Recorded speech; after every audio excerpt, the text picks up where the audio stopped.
Okay, just to get a sense of what it is that I have been talking about regarding the soul, I thought I haven't really spoken yet of what I think of this and how I go about reconnecting with my soul. I think it's an important, really important theme. So in my life, anyways, it is a big deal to be able to connect with my soul. So first of all, with the soul retrieval experiences, I haven't really made the distinction because at that time I went through those things. It wasn't an issue, and I couldn't have expressed any of this in any proper logical sense back then because I didn't have the basis of knowledge yet. To me, what I have been doing with the soul retrieval episodes is I have reconnected with, and reclaimed some form of historical fragments of myself. The self that I do not even know what it really is. Probably it is not so much an ego construct as a consciousness construct.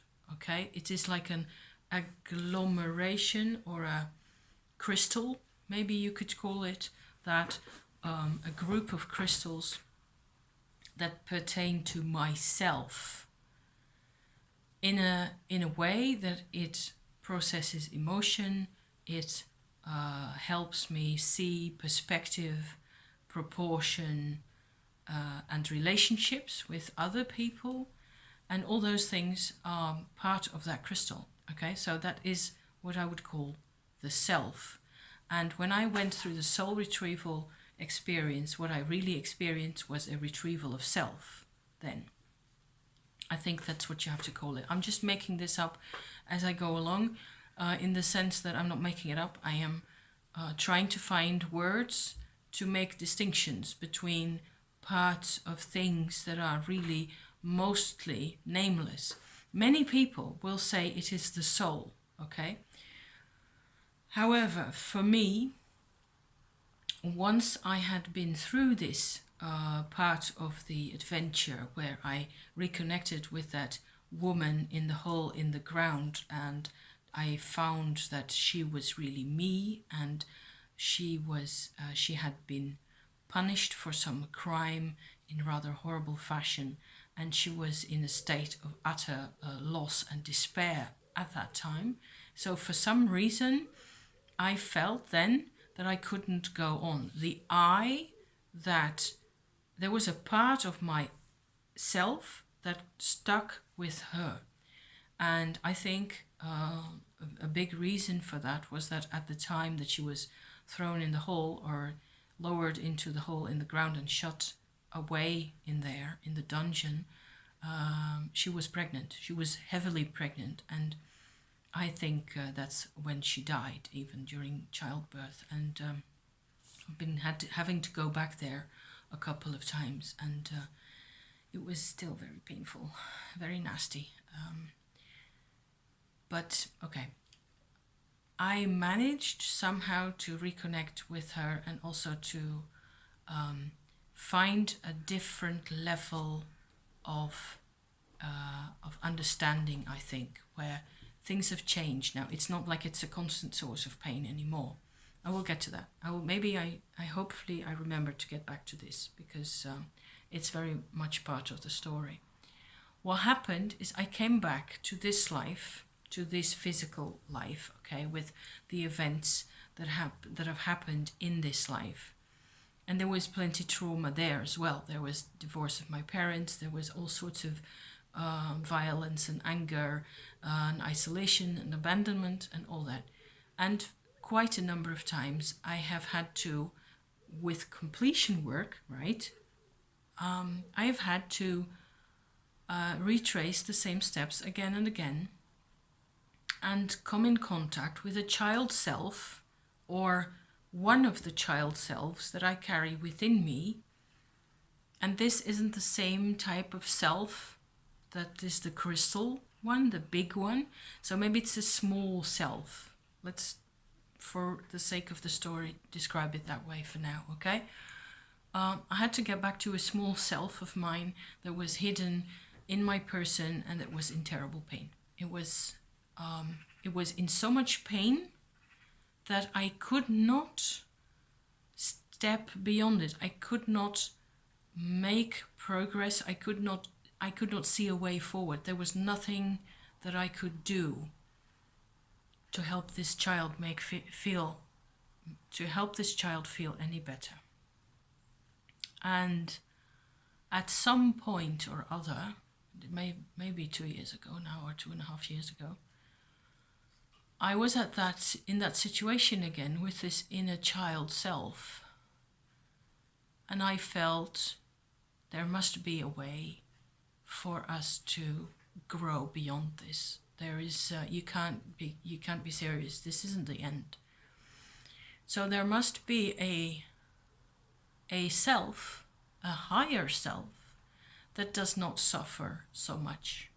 That doesn't, a self that is in a way protected because it isn't part of the life that we lead, okay? That I lead now, or that the child has had to lead before me.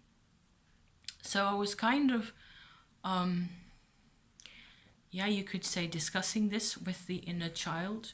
How about we try to call for the soul that is above us? And believe it or not, I get chills when I think of it, but it worked. Not because I did anything, but because the child did it. The child sort of, there was a cry for help from the child, very pure, very simple, and it wasn't like a sound or anything that you can say or anything that you can hear. It was just a wave of, please come and help us. Please come and help me.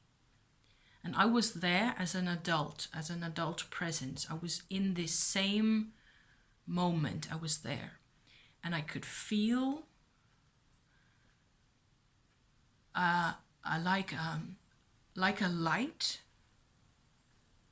a very strong presence, and a force for good coming to us and sort of bolstering us both up and showing both of us that all hope was not lost, and that all that we needed was this resilience, this strength of life, the connections needed to be widened, and the flow of energy, of life, of consciousness, of light, whatever you like to call it, had to strengthen again and again.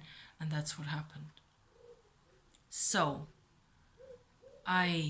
from then onwards, I have practiced this like a meditation, really, except I don't really have to do very much other than think of it.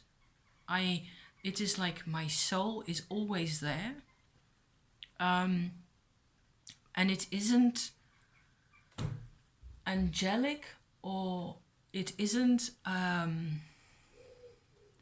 There was a sound in the door. There's a ghost in the house. Really, please, guys, let's all calm down now. The soul is not physical. The soul lends its strength to us when we ask for it, when we want it, when we have no other option, no other way to live. But we must ask properly and genuinely. We must also surrender to the help that's being given, right? Otherwise, nothing doing. And so the soul exists in a completely different frame of life, really, a completely different level of consciousness. It is a pure and absolute and absolutely strong part of your identity, and it is connected by the slimmest of threads to our incarnation, what I call our incarnation, our embodiment, the way we are now, with, you know, all this muchness, right? Is most of it doesn't really give you any information as to how your soul works, or whether it looks in a particular way, whether you can only feel. You can only ever feel your way forward with this, and you can only ever take slow steps, and the child inside us knows the way better than anybody. And that is, I think it is a very helpful way to deal with suffering, especially old sufferings that have had not enough of an expression in life. And because whatever happens when we talk to people about our sufferings it's always a narrowing of the perspective. There's always things become smaller, they become easier to handle, but are they really your truth? Yes, it's quite scary. The soul is a scary thing because it's very much bigger than anything we've ever encountered in our life. It's bigger than an elephant. It's bigger than the Eiffel Tower. It doesn't have any of those trappings. It doesn't have any trappings of ego, but it is a structure of some sort. So maybe the self crystal that I began this weird tale with needs to eventually, after so many lifetimes, what have you, it'll organize itself in a pattern where all the parts are present and accounted for and sovereign and available to the energy of the soul. And then you have no more problems. Everything will be fine and dandy from then on, and probably there will be another challenge. So I just thought I had to put this on right now because it kind of links in with the vanished twin story and what I did, because I had been going through this myself. That is why I kind of connected with the soul, or a form or a representation of the soul of my husband's lost brother, right? I could do that because I had been to that field. I had been to the field that is not incarnated. And that's where it gets really fuzzy again, because there's the soul, okay, and then there's the channel, by way of, just having a word for it, where it incarnates a part of it, or it selects a part to incarnate into this today. And of course we know nothing about this. I don't know anything about this either. I'm as new as you to this.